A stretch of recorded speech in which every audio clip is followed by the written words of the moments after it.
Este 11 de marzo se cumplen 2 años de gobierno, la mitad del mandato de Boric. Al respecto, quiero proponer una lectura sobre la relación entre gobierno y poder a la luz de estos 730 días y con ello proponer claves de respuesta a una de las preguntas más difíciles del periodo, que la verdad no sé si alguien se la hizo antes de proponer a la presidencia a un candidato frente amplista. ¿Qué función estratégica tenía asumir un gobierno en este momento preciso de la historia de Chile?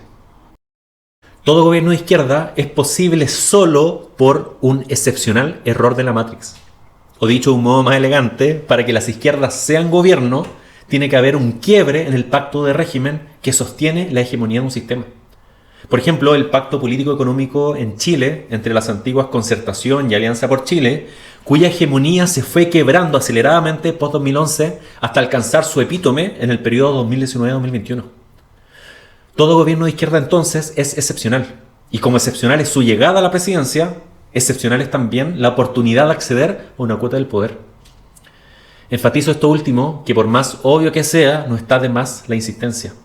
No por llegar al gobierno ni por asumir un cargo se tiene poder. La experiencia histórica lo demuestra. Más bien, por llegar al gobierno, lo que se tiene es la oportunidad de disputar una porción del poder. Dicho lo anterior, hay que decir también, y he aquí el quid del asunto, que la oportunidad de esa disputa por esa porción del poder no está disponible en los 4 años de gobierno. Incluso tampoco está disponible siquiera a lo largo de todo el primer año. En esas escasas oportunidades de la izquierda de llegar a disputar una porción del poder vía gubernamental, me parece que los primeros 100 días son la clave. Un gobierno de izquierda en Chile, como excepcionalidad a la regla, como error en la Matrix, solo tiene posibilidades de disputar el poder durante los primeros 100 días. Ahora bien, ¿por qué sostengo que son los primeros 100 días el momento nutritivo para la disputa de una porción de poder? Porque en tiempos destituyentes, los nuestros, la descomposición hegemónica de un pacto de régimen es mayor que la posibilidad de componer nueva hegemonía.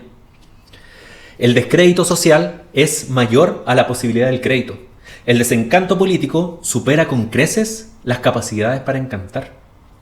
En política, ese espíritu destituyente se encarna solo con un talante impugnador.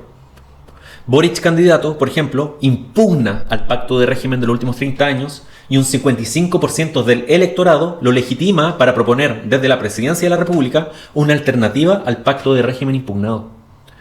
Sin embargo, la animosidad social destituyente, al basarse en el hastío, en el malestar y sobre todo en el descrédito, hace que la mayoría social sea tremendamente terca en su disposición a confiar. Hay una disposición naturalizada a la desconfianza, pero que sin embargo no es sempiterna. Y ahí está la oportunidad. La desconfianza en ciertos momentos se ablanda, se apacigua. ¿Cuándo? En el primer momento. Es en ese primer momento de apertura social a la confianza donde es preciso hacerse cargo de las esperanzas endebles de los desesperanzados por medio de política fuerte que incida inmediatamente en su vivir cotidiano. Lo anterior en abstracto suena tremendamente atendible. Sin embargo, hay condiciones que determinan tanto las posibilidades como las imposibilidades políticas para fidelizar las esperanzas de los desesperanzados. De aquí 2 situaciones determinantes. En primer lugar, el Congreso, que con mayoría opositora, auguraba el freno a la legislación de cualquier reforma transformadora. En segundo lugar, los primeros meses de gobierno coincidieron con un proceso constitucional con mayoría de izquierdas, pero con legitimidad ya desgarbada. Frente a un Congreso opositor, el oficialismo desde el minuto 0 adoptó la táctica del dialogar hasta que duela, sin siquiera mencionar la posibilidad del decreto presidencial con fuerza de ley.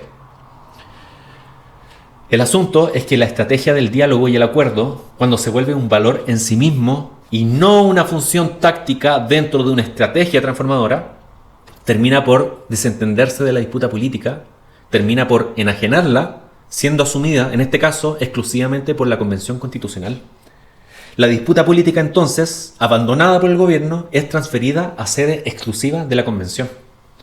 Esto contrajo 2 problemas gravísimos.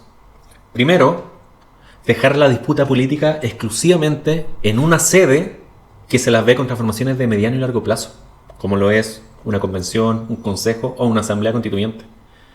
Lo que produce una tensión comprensible entre las esperanzas de las y los comunes y corrientes y la necesidad urgente de transformar de forma inmediata aspectos de su vida cotidiana.